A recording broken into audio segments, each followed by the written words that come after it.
Vikings in popular culture are enormous, fearless, and perpetually ready for battle. They wear horned helmets, drink from skulls, and sail toward the horizon with absolute confidence. They are portrayed as the ultimate warriors, men who chose death over submission without a second thought. Almost none of this is historically accurate. The horned helmets were a 19th century invention and were never worn in combat. The skull cups are not supported by a single verified archaeological find. The warriors you see in television productions are 2 to 3 times larger than actual Norsemen of the period. The real Viking Age ran from approximately 793 AD to 1066 AD. The people who lived it were not legends performing for an audience. They were farmers, traders, and craftspeople trying to survive in one of the harshest environments in the medieval world. This is what Viking life actually looked like when you remove the mythology. Part 1. The reality of the Norse body. The average Norse man of the Viking Age stood between 5 feet 6 and 5 feet 8 inches tall. This was actually slightly above average for medieval Europeans of the period, but it is considerably shorter than the 6-foot warriors that television productions routinely cast. Norse people aged quickly by modern standards. Skeletal analysis of Viking Age remains shows severe dental wear beginning in the 20s. By 35, most adults had lost multiple teeth to decay and infection. Joint disease, arthritis of the spine, knees, and hips appears in skeletal remains at young ages. This was a direct consequence of the physical labor required to survive in Scandinavia. Farming in Norway, Sweden, and Denmark meant breaking frozen ground, hauling timber, and carrying supplies through snow. The work began in childhood and continued until the body gave out. Life expectancy for someone who survived childhood was around 40 to 50 years. That range sounds low until you understand how many people never made it past childhood at all. Infant mortality in the Norse world ran at extremely high rates by modern standards. A family might have 6 or 8 children with the realistic expectation that fewer than half would survive to adulthood. Children who survived early childhood were put to work as soon as they were physically able. There was no period of extended youth in the modern sense. You were a child until you were useful, and then you were useful until you were dead. Part 2. What farming actually looked like. The vast majority of Norse people never went on a single raid in their entire lives. The warriors of the sagas represent a small fraction of the actual Norse population. Most people spent their entire lives within a few miles of where they were born. They were farmers, and their existence was defined entirely by the agricultural calendar. Scandinavia has a short growing season. You're in many regions fewer than 4 months of workable farming weather. Everything required for survival through winter had to be grown, harvested, and stored in that narrow window. The primary crops were rye, barley, and oats, grains that could survive the cold but produced modest yields. Livestock, cattle, sheep, goats, and pigs were kept through summer and then slaughtered in autumn. Keeping animals alive through a Scandinavian winter consumed more food than the animals produced. The autumn slaughter was therefore not a choice, but an arithmetic necessity. The meat was smoked, salted, and dried to last through the months when nothing grew. A family that miscalculated its winter stores did not simply go hungry. It faced starvation in conditions where no external help was available and no alternative food source existed. Failed harvests were not uncommon. A single summer of insufficient rain or early frost could destroy a year's food supply before it was secured. The historical record documents Norse families abandoning farms, raiding neighbors, and in extreme cases cannibalizing the dead during famine years. The raid was not a lifestyle choice for most participants. It was an economic decision made by people whose alternative was watching their families starve. Part 3. What a raid actually involved. For those who did raid, the reality was considerably less glamorous than the sagas suggest. A typical raiding ship, the Longship, held between 30 and 80 men in extremely close quarters. There were no separate sleeping areas, no cooking facilities, and no shelter from the weather. Men slept on the rowing benches with their equipment and provisions packed around them. North Sea crossings in an open wooden vessel took days and exposed the crew to every condition the ocean produced. Waves breaking over the hull were a constant reality rather than a dramatic moment. Men bailed water continuously during rough crossings to keep the ship operational.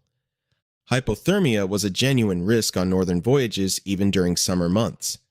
The men who arrived on the Northumbrian or Irish coast after such a crossing were exhausted, cold, and hungry. The raid itself was a rapid operation designed to be completed before any organized local defense could form. Speed was the entire strategic logic: hit, take what was portable, and leave before the response arrived. Norse raiders targeted monasteries specifically because monks had portable valuables and no military training. The violence was real, but it was also economically motivated rather than mindlessly savage.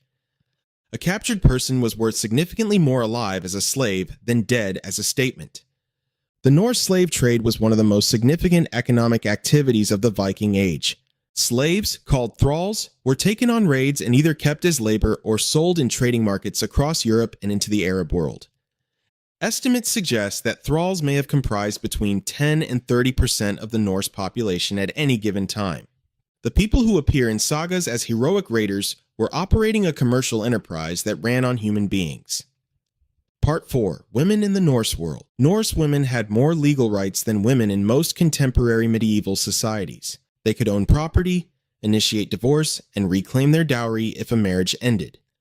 These rights were real and they were unusual for the period. What they did not change was the physical reality of a woman's daily existence. A Norse woman's primary responsibilities were managing the household, producing textiles, preparing food, and bearing children. Textile production was not a hobby, it was an economic necessity that consumed enormous amounts of time.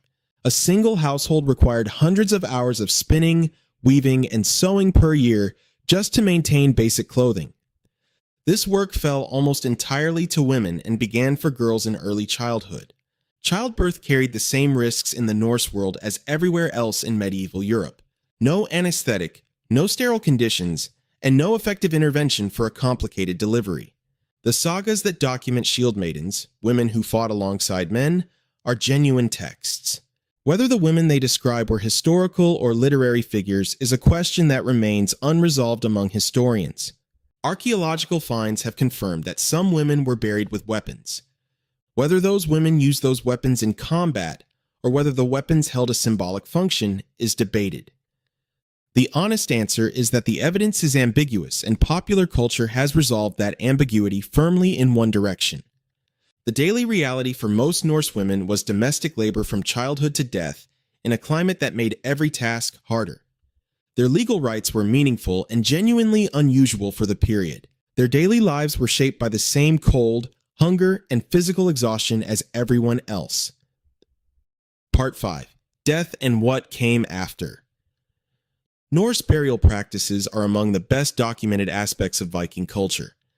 The sagas describe spectacular ship burials where warriors were interred with their weapons, horses, and servants. Archaeological evidence confirms that ship burials did occur and were genuinely elaborate for high-status individuals. What the sagas do not emphasize is what happened to everyone else.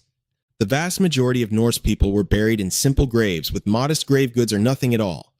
Ship burials were reserved for the wealthy and powerful, chiefs, jarls, and occasionally their spouses. An ordinary farmer who died of hunger, disease, or farming accident was buried in the ground with minimal ceremony. The Norse concept of the afterlife, Valhalla, the Hall of Slain Warriors, was also class stratified. Valhalla was specifically for warriors who died in combat.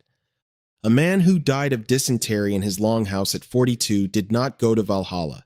He went to Hell, the Norse realm of the ordinary dead, which was not a place of punishment but simply a gray and quiet continuation.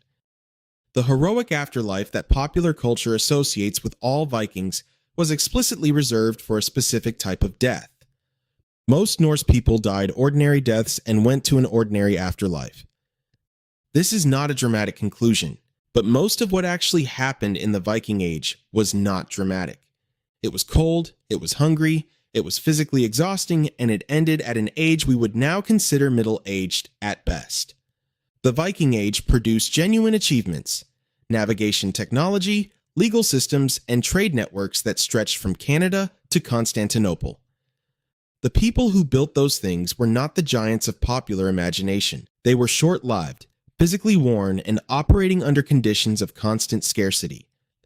The sagas they left behind are extraordinary pieces of literature that document a real culture with real complexity.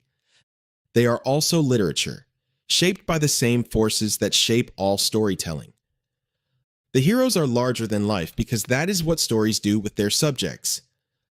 The farmers who never raided, the women who spun wool from childhood, and the children who did not survive their first winter are not in the sagas. They are in the ground, in the skeletal records, and in the agricultural data that archaeologists piece together one dig at a time. That is the actual Viking Age. Not a myth, not a television show, not a brand. 1,000 years of ordinary people doing extraordinarily hard things in an extraordinarily cold place, and mostly not surviving long enough to be remembered for any of it.